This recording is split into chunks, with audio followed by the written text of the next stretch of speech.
ఇక్కడ మీకు మీ జిల్లాలోనే రాజశేఖర రెడ్డి గారితో ఎందుకు విభేదాలు వచ్చాయి మీకు? నాకేం ఇది విభేదాలు రాలేదు, మాకేమి ఎవరికి విభేదాలు లేవు. 89 ఎలక్షన్లు జరిగిన తర్వాత ఆ మధ్యలో నన్ను ఒక మారు పిలిచి కూడా అడిగారు, నేను పార్లమెంట్కి నిలబడతానని. పార్లమెంట్కి నిలబడడం ఇప్పుడు ఎందుకు, శాసనసభ 2 పార్లమెంట్ కూడా 2 ఒకే మారు వస్తున్నాయి. కొంత ఇక్కడైతే ఈయనక అప్పుడు రామారావు గారు ముఖ్యమంత్రిగా ఉన్నారు.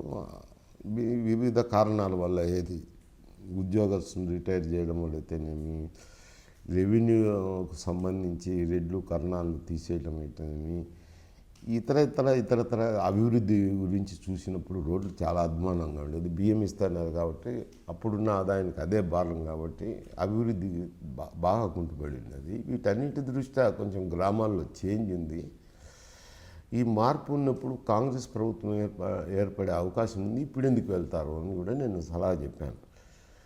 ఆయన ఎందుకో అటు నేషనల్ లెవెల్లో రాజీవ్ గాంధీ థ్రెడ్బేర్ మెజార్టీతో వస్తాడు, ఇక్కడ రామారావు థ్రెడ్బేర్ మెజార్టీతో గెలుస్తాడనేది నా హంచి.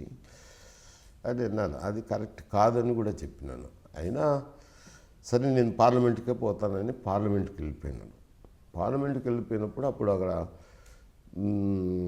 రాజీవ్ గాంధీ ప్రభుత్వం పోయి ప్రభుత్వ మార్పిడి జరగడము, పార్లమెంట్ సభ్యుల్ని ఇక్కడికి లెజిస్లేచర్ పార్టీ నాయకులుగా పంపించేదానికి రాజీవ్ గాంధీ బ్యాన్ పెట్టినారు. అంటే కాంగ్రెస్ హైకమాండ్ పెట్టినప్పుడు ఇక్కడుండే నాయకుల్లో ఎవరో ఒకరిని చూడాల్సింది. అప్పటికి పిసిసి ప్రెసిడెంట్ కాబట్టి చెన్నారెడ్డి గారు ఆయన్నే చేస్తారనేది సంకేతాలు కూడా ఉన్నాయి. ఆ సంకేతాలను బట్టి మేము రాయలసీమలో అప్పుడు శాసనసభ్యులుగా అయిన వాళ్ళందరం చాలా దాదాపు 90% అందరము చెన్నారెడ్డి గారికే చేద్దామని చేసినాము. అది అంతా ఆయనకు ఇష్టపడినట్లేదు. దాంతో ఆ భేదాలు అట్నే పోతా వచ్చినాయి. మన తర్వాత హోమ్ మినిస్టర్ అవ్వడం, ట్రాన్స్పోర్ట్ మినిస్టర్ అవ్వడం జరిగినప్పుడు కొంచెం ఏముందిలే హోమ్ మినిస్టర్ చెడ్డ పేరు వస్తుంది అనుకున్నారు. అదేదో దేవుని దయ వల్ల నాకు మంచి పేరు వచ్చింది, చెడ్డ పేరు ఏం రాలే. కొంచెం ఈర్ష్యాద్వేషంతో 94లో నాకు వ్యతిరేకం చేసినారు, నేను 96లో ఆయనకు వ్యతిరేకం చేసాను. మళ్ళీ 98లో కలిసి చేసుకున్నాము. స్క్రిమిషెస్ లేవు అని నేను కానీ ఉన్నాయి. అవి తర్వాత వచ్చినట్టు 89 అధికారంలోకి వచ్చిన. మీరు 85లో కూడా ఓడిపోయారు అనుకుంటానంటే 1980 సమితి ప్రెసిడెంట్ తర్వాత 1985లో మీరు ఎమ్మెల్యే 83లో పోటీ చేశారు. 85లో గెలిచాను. 83లో మీరు ఓడిపోవడానికి కానీ ఎన్టీఆర్ యొక్క ఫ్యాక్టర్ అది ప్రభంజనం కదా, తెలుగుదేశం ప్రభంజనం. కాంగ్రెస్ బలహీనంగా ఉన్నది కాబట్టి అది జరిగింది. అయినా కాంగ్రెస్ బలహీనంగా ఉన్న 85లో కూడా 50 సీట్లు వచ్చినాయి, అయినా గెలిచినాను. 85 ఆ ప్రాంతంలో రాజశేఖర రెడ్డి పిసిసి అభ్యర్థిగా పిసిసి అధ్యక్షునిగా ఉన్నప్పుడు మీకు అసలు స్టేజ్ ఫీర్ ఎక్కువగా ఉండేదంటే ఆయన పిలిచి మరీ మాట్లాడించేవాళ్ళంటే పెద్ద బ్రహ్మాండం చెప్తే ఆయన పక్కనోడు మాట్లాడితే సహించేవాడు కాదు, ఆయన మాట్లాడి ఆయన పిలిచి మీకు మైక్ ఇచ్చేవాళ్ళంట మైసూర్లో మాట్లాడు. మైకిలో ఆయన నేను ఏదన్నా 2-3 మార్లు పాల్గొన్నాం కానీ అటువంటిదేం జరగలేదు. కానీ రాయలసీమ ఉద్యమం మొదలుపెట్టే నాటికి కొంచెం ఉండిండొచ్చు, నాకు కాదని నేను. కానీ రాయలసీమ ఉద్యమంలో ఉన్నప్పుడు నాకు ఆ స్టేజ్ ఫియర్లు గీజ్ ఫియర్లు అన్నీ పోయినాయి. మళ్ళీ తర్వాత సబ్జెక్ట్ నేనే కాంపిటెంట్ అథారిటీ అయినాను, ఆయన నాకు నేర్పించేది ఏంటి. అంటే మీరు కోట విజయభాస్కర్ రెడ్డి జనరల్ వీళ్ళ వర్గంలో ఉండేవారు. అంటే మీరు హోమ్ మినిస్టర్గా ఉన్నప్పుడు పులివెందులలో రాజశేఖర్ రెడ్డికి వ్యతిరేకంగా సతీష్ రెడ్డిని బాగా ప్రోత్సహించారు. అంటే టీడీపీని బలం చేయలాడా సతీష్ రెడ్డిని బాగా. అది ఆయన వారి ఊహలు, ఆయనకు కానీ వారి వర్గానికి కానీ ఉన్న ఊహలు. ఏ దినంగా మేము హోంమంత్రిగా ఉన్నప్పుడు కానీ ట్రాన్స్పోర్ట్ మినిస్టర్గా ఉన్నప్పుడు కానీ అటువంటి ఆలోచన లేదు. హోంమంత్రి అయిన తర్వాత మొట్టమొదటగా నేను తిరుపతికి వెళ్ళి దేవుని దర్శనం చేసుకొని వెళ్ళేటప్పుడు కోడూరులో ఉన్నాడు, ఆయన కలిసే వెళ్ళినాను. నాకెందుకు ఉంటుంది ఏం దాంట్లో నేను ఆయనకు వ్యతిరేకం చేయాలి, ఆయన గ్రూప్ కట్టాలనేది అప్పటికి ఏముంటుంది. కాంగ్రెస్ పార్టీలో ఉన్నాము, మనుగడ సాగించాల్సిందే. దానికి ఆపోజిట్గా తెలుగుదేశం పార్టీ ఉంది. తెలుగుదేశం పార్టీని ప్రోత్సహించిన దానివల్ల మాకు వచ్చే లాభం ఏమిటి? ఇప్పుడు మీరు కోట్ల విజయభాస్కర్ రెడ్డి వర్గంలో ఉన్నారా లేదా మీరు ప్రత్యేకంగా ఉన్నారా? ఇప్పుడు ముఖ్యమంత్రులుగా వాళ్ళు మంత్రిని తీసుకున్నారు.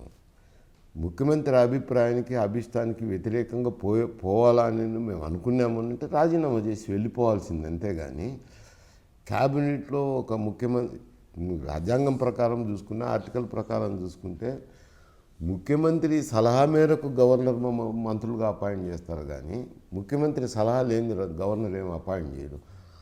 అంటే సలహా ఉంటే అభిమానమో లేక నమ్మకమో ఉండి మమ్మల్ని తీసుకుంటారు. తీసుకున్నప్పుడు వారి అభిష్టము వారి అభిప్రాయాలకు అనుగుణ్యంగా మేము వ్యవహరించాల్సిందే కానీ వారి అభిప్రాయాలు ఇష్టం లేదనుకోండి క్యాబినెట్ నుంచి వైదొలగాల్సిందే కానీ వేరే అభిప్రాయం లేదు. క్యాబినెట్లో కూడా డిసెంట్ అనేది ఉండదు. వారి అభిప్రాయాలు వ్యక్తం చేయొచ్చు. అల్టిమేట్గా combined decision, that is combined decision. అంటే మీరు అంటే అప్పుడు క్యాబినెట్లో ఉన్నారు, అయితే దీన్ని ఆసరాగా తీసుకుని కోట్ల విజయభాస్కర్ రెడ్డి మీ ద్వారా రాజశేఖర్ రెడ్డి గారిని రాజకీయంగా అనగదొక్కడానికి చాలా ప్రయత్నాలు చేశారనేది. ఆయన అనగదొక్కేది ఎందుకు చేస్తారులే కానీ ఆయన అనగదొక్కేది అవి వేరే కారణాలు. కానీ ఆయన గ్రూప్కు సంబంధించిన వారే, అంటే ఇక్కడ ఆయన గ్రూప్కు సంబంధించిన రవీంద్రారెడ్డి గారికే మెడికల్ అండ్ హెల్త్ పోర్ట్ఫోలియో ఇచ్చారు. మరి ఆయన అనగదొక్కాలంటే ఈయనకి ఎందుకు ఇస్తాడు మెడికల్ అండ్ హెల్త్ పోర్ట్ఫోలియో? ఇవ్వరు కదా. సహజంగా ఆయనకైతే బద్వేలు ఎమ్మెల్యే శివరామకృష్ణ అయితే బాగుంటాడు, ఎక్స్పీరియన్స్ ఉంది, ఇవ్వాలనేది అభిప్రాయం ఉన్నది. కానీ మా గ్రూప్ తరఫున రవీంద్రారెడ్డి గారిని తీసుకున్నారు కదా.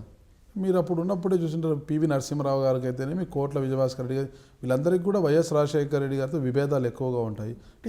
నరసింహరావుకి ఎందుకు ఉంటాయి? ఆయన జాతీయ నాయకుడు అయిపోయినాడు, ఆయనకి ఎందుకు? ఆయన కూడా కాకపోతే సిడబ్ల్యూసిలో ఒక తూరి సిడబ్ల్యూసి ఎన్నికలు జరిగినాయి. ఆ ఎన్నికలు జరిగినప్పుడు పివి నరసింహరావు ఏఐసిసి అధ్యక్షుడు అనుకుంటాను. ఈయన భాస్కర్ రెడ్డి గారు సిడబ్ల్యూసికి నిలబడినప్పుడు ఆయనకు సంబంధించిన కొందరు వ్యక్తులు ఏఐసిసి మెంబర్స్ రాజేష్ పైలట్ గారికి చేసినారు కానీ ఆయనకు చేయలేదు. ఆయనకు ఆ అభిప్రాయాలు లేవు. ఉన్నింటే కనుక ఈ పంచాయతీ ఎందుకు పెట్టుకుంటాడు? రవీంద్రారెడ్డిని హెల్త్ మినిస్టర్ ఎందుకు చేస్తాడు? కొందరు ఊహించుకోండొచ్చు. ఇవన్నీ బయట బాహ్య ప్రపంచంలో ఉండే ఊహలు తప్పనించి అందులో వాస్తవాలు ఏమి లేవు.